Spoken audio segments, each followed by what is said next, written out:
Battletoads is a beat-em-up game. Battletoads is a platform beat-em-up game. A platform beat-em-up strategy racing. Battletoads Battletoads is a game that we produced featuring 3 characters which were toads, called Rash, Zitz and Pimple. We wanted a set of characters that we could produce huge merchandise for. I remember the Batman film had just hit the movies, and we were looking at all of the different merchandising that you could buy for the film and for the character, and we wanted something like that. The t-shirts, the plastic models, the bedspreads, everything. At the time with Battletoads, I can remember Tim being very impressed by the Ninja Turtles. So it was meant to be a sort of tongue-in-cheek version, or at least I thought it was meant to be a tongue-in-cheek version of the Turtles.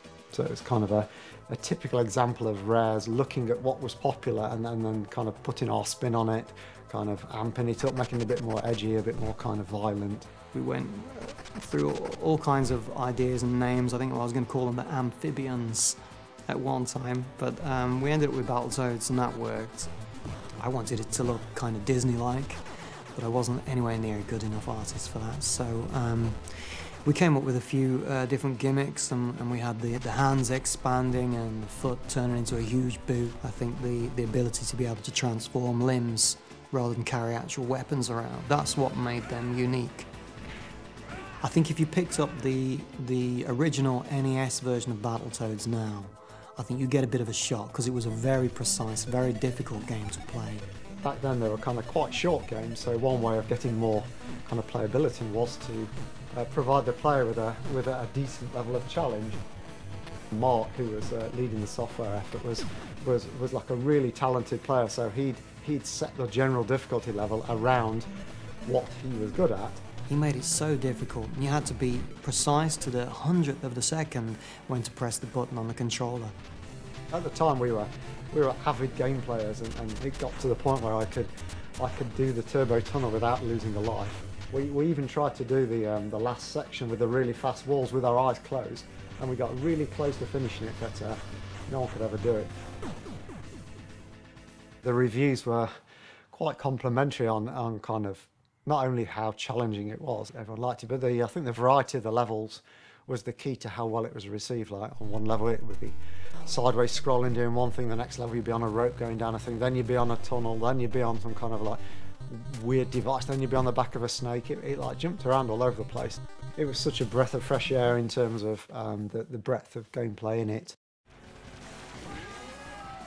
In the arcade version of Battletoads, we were able to be even more over the top with the violence, the comedy violence, than the NES, because there was obviously certain restrictions on what we could produce for a console.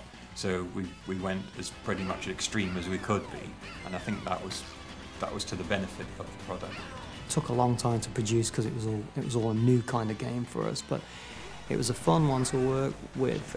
It was like building a car, and you start with no parts. You've got to just start manufacturing each of the parts and then putting them together.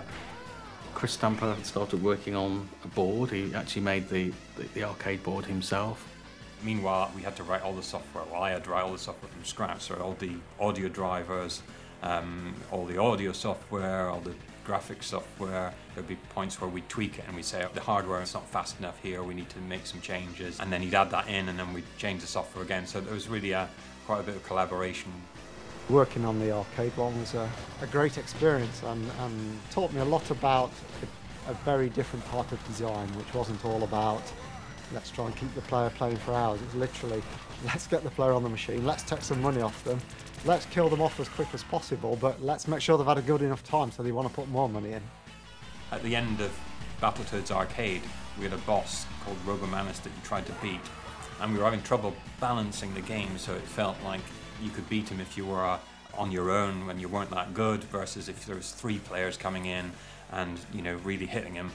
We hit upon this idea of making him super tough at the start, even to the point where you couldn't actually do any damage to him. For the first 45 seconds, nothing you did actually affected him in any way, but it looked like it did. It's probably the best idea I've ever had in the industry. It's like, how can we make final boss take more money? I know. Let's make it so he can't kill him. There was a few games that we did that actually had a crossover element to them. I think one of the ones, which was a rather odd one, was Battletoads Double Dragon. I'm guessing it came from the Trade West link, because Trade West were licensees for both Battletoads and Double Dragon. It just seemed a bit nuts to have these cartoon characters with expanding hands that turn into fists and drills, mixed up with these martial arts dudes from an arcade machine. Being as the Toads were our characters and Billy and Jimmy weren't, we were pondering whether to make the Toads have better moves and be slightly stronger, so they'd always have this like slight advantage. But in the end, we did the right thing, and it was all fairly balanced.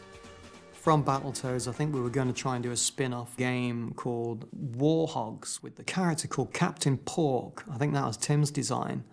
I can remember drawing these two characters that were like big, chunky warhog bikers, and they were going to shout pork swords every time they went into battle, but we didn't do it eventually.